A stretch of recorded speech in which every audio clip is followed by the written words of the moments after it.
Kingdom Hearts HD 2.8 Final Chapter Prologue. The initial reaction to the next Kingdom Hearts release was really a mixed bag.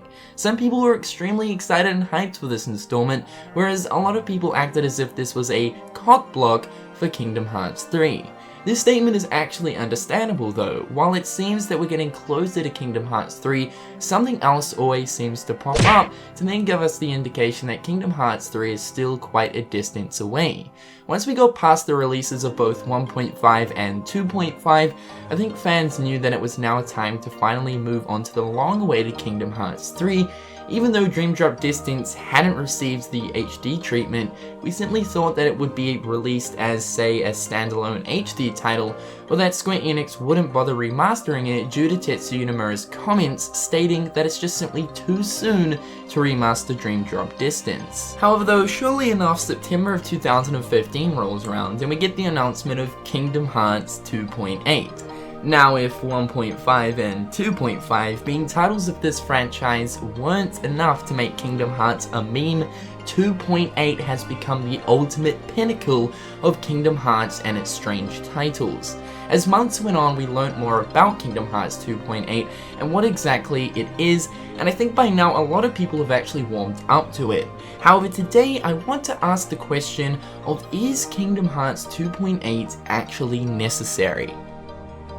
Now, with making this video, please don't get the wrong impression. I'm genuinely excited for Kingdom Hearts 2.8 and I personally think it's a great move by Square Enix to fill in the missing puzzle pieces of the ongoing story of Kingdom Hearts.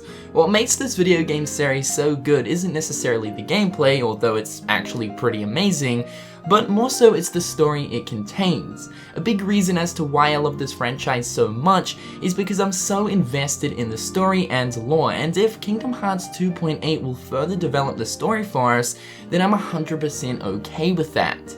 However, I think it's more so the outside audience, the people who have played bits and pieces of Kingdom Hearts, who have given up on this series because all they care about is Kingdom Hearts 3 and nothing in between. But of course, don't get me wrong, I want Kingdom Hearts 3 as much as the next guy, it's just that I don't mind having further story development. So let's jump into the question itself. I believe the most important part of Kingdom Hearts 2.8 is certainly key back cover.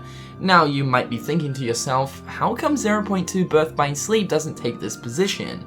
Well, to answer that, 0.2 Birth by Sleep is a short episode as it's being described. From the looks of things, it's probably going to take around about 3 hours to finish, if not less, and that of course includes the gameplay. So if we cut down the gameplay section of 0.2, we're left with the cutscenes, which are of course vital to the story.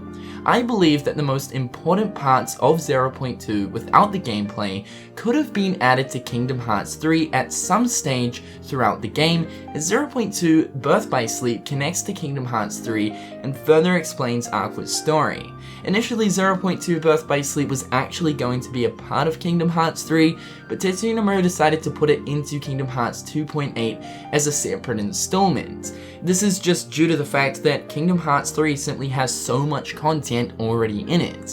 However, I do believe that the important story cutscenes could have been added in at some stage. Now, in terms of Dream Drop Distance, I really don't think that Dream Drop Distance HD makes 2.8 necessary.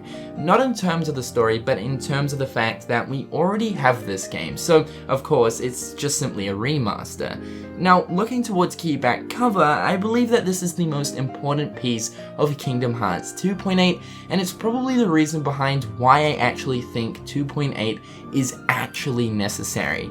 Back in 2013, Square Enix released an interesting Kingdom Hearts title named Key. It was Japanese exclusive until Square Enix came up with Kingdom Hearts Unchained Key. Even though this game isn't a direct port of Key, as it has a slightly different story, it is still similar. We quickly learnt that the events that are happening throughout Key and Unchained Key are actually extremely important to the story of Kingdom Hearts, and that both games act as a sort of like origin story. Tetsuya Nomura has already made it clear that the lore in these titles are important towards understanding specific details that will transpire in Kingdom Hearts 3. The thing is with Kingdom Hearts Unchained Key, not everyone is going to play the game and understand the story. As of right now, the story of Kingdom Hearts Unchained Key is still continuing as the story develops through updates that Square Enix add every so often. So this of course means that for a newcomer who wants to understand the story of Key, they'll have to go through hundreds upon hundreds of missions just to reach the end, when of course the end eventually does get added to the game. Also, take into consideration that Unchained Key uses an AP system which is needed to play through missions. This means that if you run out of AP, you'll either have to refill your AP with jewels or actually wait until your AP refills itself over time, so this can be kind of tedious. This is where Kingdom Hearts Key back cover comes in. Back cover is about a 1 hour long movie explaining the events of Key, but given from the foreteller's perspective, which is great. This means that people will be able to watch a 1 hour cinematic to easily get an understanding of the story, which is a lot more straightforward than going through hundreds of missions in Unchained Key. Also, because back cover is explaining the story from the foreteller's perspective, it means we're going to get the more interesting side of the lore contained in the Key saga. Just to clear the air, I still think that 0.2 Birth by Sleep is extremely important, as well as Dream Drop Distance HD. 0.2 will give us a small taste of what Kingdom Hearts 3 is going to feel like in terms of the gameplay in a basic formula, while also including important story information.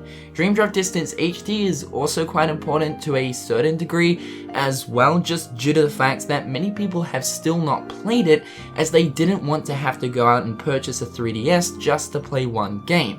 So of course playing it within 2.8 will be the best experience. When it comes down to it, Kingdom Hearts 2.8 is exciting. It's a bundle that will finally give the community something new, while also including a definitive version of a game that we already have. Kingdom Hearts 3 also needs more time to become a masterpiece. Tetsuya is hard at work trying to make this game live up to people's expectations. So in the meantime, while we're waiting for the highly anticipated third numbered title, we'll be able to indulge into something new. So my answer to this is yes, Kingdom Hearts 2.8 is totally necessary, but this has to be the final installment before Kingdom Hearts 3, or I actually think people will give up hope and not just pretend to. Hopefully you guys have enjoyed today's video. Tell me in the comment section below if you guys think Kingdom Hearts 2.8 is necessary, and until next time guys, I'll catch you later. Peace.